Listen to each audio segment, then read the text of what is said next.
ये किस्सा तब का है जब क्वीन मेरी जहाज रिटायर हो चुका था और उसे कैलिफोर्निया में एक म्यूजियम में बदल दिया गया था। हाल ही में उसे म्यूजियम बनाया गया था और उसकी देखभाल के लिए बहुत से लोगों को नौकरी पर रखा गया था। उनमें से एक मैथ्यू था जो वहां बिल्कुल नया था। उसकी नौकरी वहां एक ऐसे मुलाजिम की जगह लगी थी जिसने अभी अभी इस्तीफा दिया था और उसका इस्तीफा देने का कारण भी बहुत चौंका देने वाला था। लेकिन मैथ्यू को उसके बारे में कुछ नहीं पता था। मैथ्यू को, जो बिल्कुल नया था, उसके मैनेजर ने रात की शिफ्ट में डाल दिया।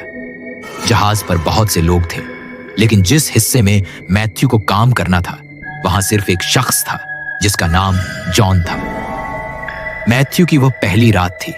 वह और जॉन एक साथ मेंटेनेंस रूम में खड़े काम कर रहे थे, लेकिन मैथ्यू को बार बार ऐसा लग रहा था जैसे कोई उसकी पीठ के पीछे से उसे घूर रहा हो। उसकी नजर बार बार एक दरवाजे की तरफ जा रही थी, जैसे वहां कोई खड़ा हो। मैथ्यू को अजीब लगा और उसने जॉन से पूछा, यार, मुझे लग रहा है वहां कोई खड़ा है, मुझे अच्छा नहीं लग रहा। जॉन ने कहा, देखो मैथ्यू, ये तुम्हारी पहली रात है, इसलिए मैं तुम्हें बता दूं कि इस जहाज में कई ऐसी जगहें हैं जहां जाना बिल्कुल मना है, और खास तौर पर दरवाजा नंबर 13 की तरफ तो बिल्कुल भी मत जाना। वहां कदम भी मत रखना, क्योंकि यहां कुछ ऐसी चीजें हैं जो हमें गहरे सदमे में डाल सकती हैं। मैथ्यू ने सोचा कि शायद यह मुलाजिम मेरा मजाक उड़ा रहा है क्योंकि मैं नया हूं। उसने इन बातों पर बिल्कुल यकीन नहीं किया और इसी वजह से वह बहुत जल्द पछताने वाला था। थोड़ी देर बाद मैथ्यू को लगा कि वह इस जहाज को थोड़ा घूम कर देखे। वह इंजन रूम से बाहर निकल गया और उसी इलाके में घूमने लगा, लेकिन कुछ देर बाद जब वह वापस आना चाह रहा था तो उसे रास्ता नहीं मिल रहा था। वह रास्ता भटक चुका था। उसने जॉन को आवाजें लगानी शुरू की, मैं यहां हूं, मैं यहां हूं, तुम कहां हो? लेकिन जॉन ने कोई जवाब नहीं दिया। मैथ्यू को लगा शायद जॉन मजाक कर रहा है। उसने दोबारा आवाज दी और इस बार उसे अपने पीछे कदमों की आवाजें सुनाई दी। उसे लगा कि शायद जॉन है, क्योंकि उस इलाके में उन दोनों के अलावा कोई नहीं था। लेकिन इस बार मैथ्यू को अपना नाम पुकारे जाने की आवाज सुनाई दी। उसने पीछे मुड़कर देखा तो दरवाजा नंबर 13 के बीचों बीच एक आदमी खड़ा था जो उसे घूर रहा था। वह दरवाजा धीरे धीरे बंद हो रहा था। आपको यह आम बात लगेगी, लेकिन जहाज के दरवाजे इतने वजनी होते हैं कि वह किसी भी इंसान को आसानी से कुचल सकते हैं। वह आदमी हटा नहीं और दरवाजा बंद हो गया, जिससे उसके 2 टुकड़े हो गए। मैथ्यू वहीं खड़ा रह गया। फिर उस इंसान के कटे हुए ऊपरी धड़ ने अपनी आंखें खोली और मैथ्यू को देखकर हंसने लगा। मैथ्यू को यकीन नहीं हो रहा था कि यह सब हकीकत में हो रहा है। उसे लगा जैसे यह एक बुरा सपना है, लेकिन फिर भी वह वहां से तेजी से भाग गया। मैथ्यू भागता हुआ जहाज के बॉयलर रूम में पहुंच गया। वह बहुत डरा हुआ था। उसे यह सब गैर हकीकी लग रहा था, लेकिन वह बार बार पीछे देख रहा था कि कहीं वह कटी हुई लाश उसका पीछा तो नहीं कर रही है। अचानक उसे एक आवाज सुनाई दी जो बॉयलर रूम के अंदर से आ रही थी। वह आवाज फर्नेस में कोयला डालने की थी। उसने सोचा कि यह जहाज तो रिटायर हो चुका है, तो कोयला कौन डाल सकता है। वह थोड़ा करीब गया और देखा कि एक आदमी फर्नेस में कोयला डाल रहा था। उसने उसे रोकने की कोशिश की, लेकिन फर्नेस की आवाज इतनी तेज थी कि उसकी आवाज उस तक नहीं पहुंची। मैथ्यू उस आदमी के करीब गया और उसके कंधे पर थपकी दी। जैसे ही वह शख्स मैथ्यू की तरफ मुड़ा, मैथ्यू ने देखा कि उसका चेहरा बुरी तरह से जला हुआ था। उसके गाल, उसके होंठ, सब कुछ पिघल चुका था। मैथ्यू ने उसे धक्का दिया और वह शख्स फर्नेस में गिर गया। मैथ्यू वहां से भाग निकला। यह सब देखने के बाद उसे यकीन हो गया था कि यहां आम लोगों के अलावा भी कुछ लोग रहते हैं।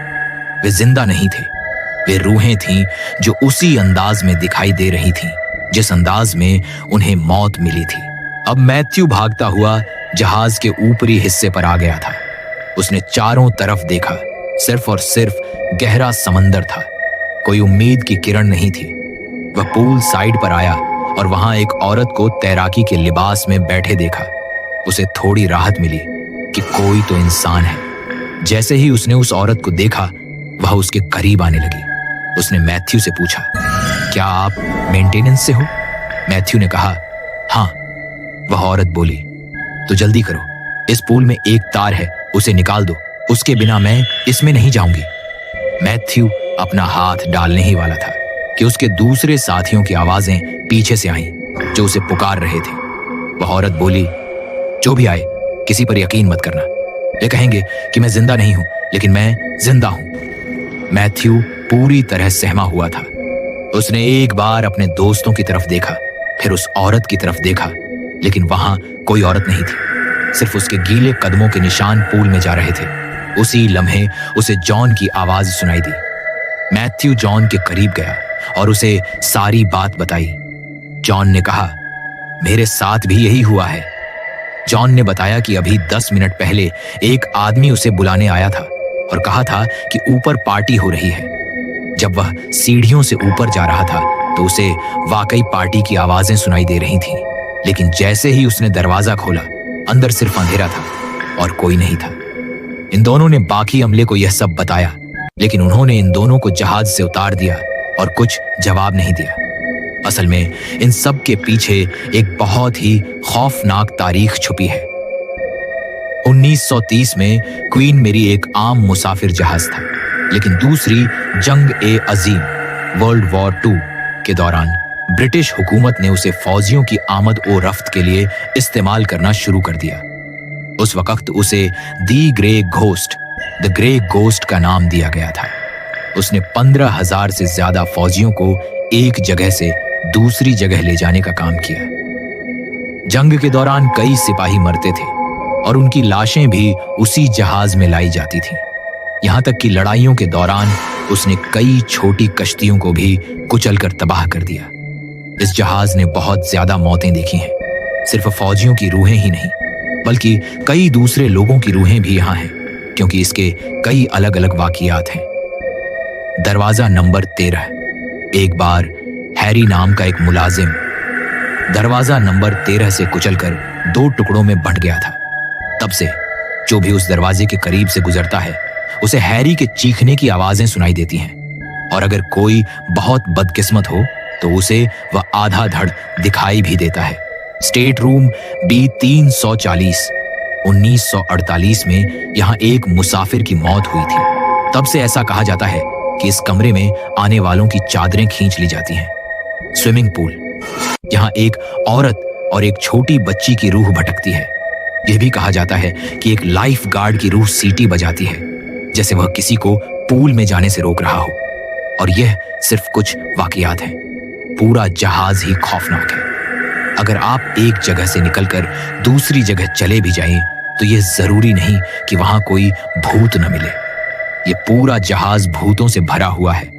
हो सकता है आप ये सब सुनकर यकीन न करें, लेकिन कई गैर मामूली तहकीककार यहां जा चुके हैं और उनकी कहानियां सच्ची हैं। कई वीडियोस में भी अजीब आवाजें और चीजें गिरने की आवाजें सुनाई देती हैं। वहां के मुलाजिम आज भी कहते हैं कि सुबह ठीक 5:30 पर एक शख्स आता है जो सबको घूरता है और फिर गायब हो जाता है। और जो चीज गायब हो सकती है वह इंसान नहीं हो सकता, कोई भूत ही हो सकता है।